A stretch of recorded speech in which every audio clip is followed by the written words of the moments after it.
Welcome to the Deep Dive.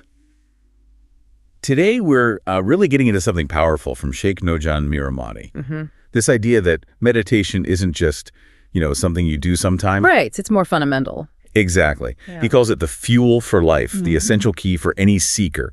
Like you wouldn't leave the house without keys or clothes, right? Yeah. Well, this teaching suggests meditation is your spiritual equivalent. Yeah. You just don't go without it. And what's really great about this approach, I think, is how practical and universal it feels. It doesn't matter where you're coming from. He sort of lays out these clear, accessible steps. It's about forging a real, tangible connection. A path that feels both ancient but also, really needed now. Totally. It cuts through a lot of the perceived complexity. Okay, so where does this path actually begin? The sources mention humility, this idea of I'm nothing.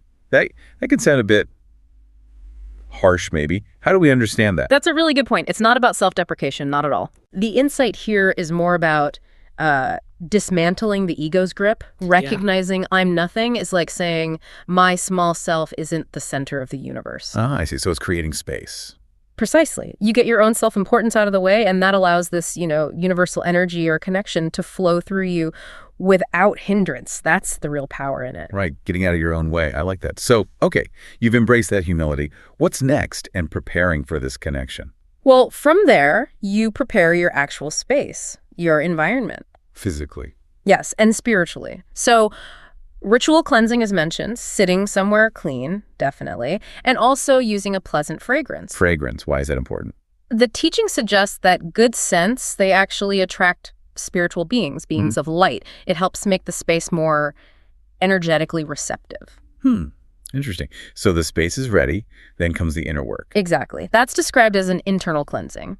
It involves a period of really seeking forgiveness. And then you follow that by offering praises upon Prophet Muhammad, peace and blessing be upon him, Right. and reciting a specific short chapter from the Holy Quran 3 times, Surat al-Ikhlas, which really emphasizes divine unity. It's quite powerful. So cleansing, praises, recitation, then what? Then you actively ask for that connection. You ask for spiritual support. Like an invitation. Yeah, kind of. Seeking alignment with truth, asking for those heavenly servants or beings of light, the wave reality, to connect with you, drawing that presence into your heart. What strikes me here, and maybe you can elaborate, is how simple the actual act of connection sounds after all this prep. It really is described as straightforward. Focus on your heart, Okay. visualize breathing in pure light, and then just exhale any negativity, any badness. That's basically it. But it can feel complicated, can't it? Oh, absolutely. And Sheikh Nurjan points this out. The process itself is simple, but it's those inner whispers,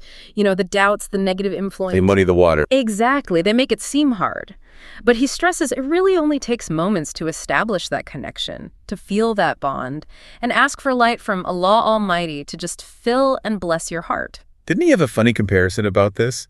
Something about peeling a banana. Yeah. Like seeking legal jurisprudence on how to peel a banana. It's perfect. It really highlights how we tend to overcomplicate the simple, profound things, doesn't it? It's usually our own mental chatter getting in the way. The practice is meant to be easy. So resist making it harder than it needs to be. Got it. Now, how does this simple act become part of, everyday life?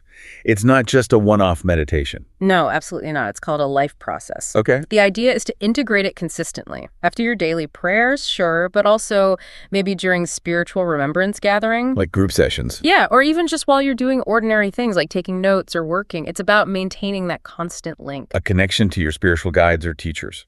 And the teaching is quite direct. What you put into it, you get out of it. The connection you experience reflects the effort you make. Which brings us back to that clothing analogy.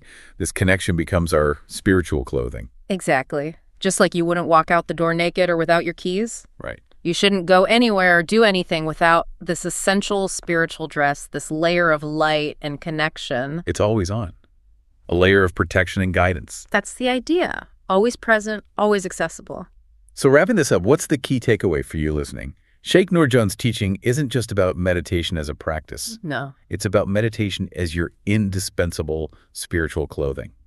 It powers your journey, dresses you in light constantly. Yeah, and that leads to a powerful thought to leave you with. If this connection is our fundamental clothing, Imagine how your daily life could genuinely transform if you consciously chose to wear it all the time. How much more profound, maybe more purposeful could things feel? It's definitely something to reflect on. Maybe even, try on for size.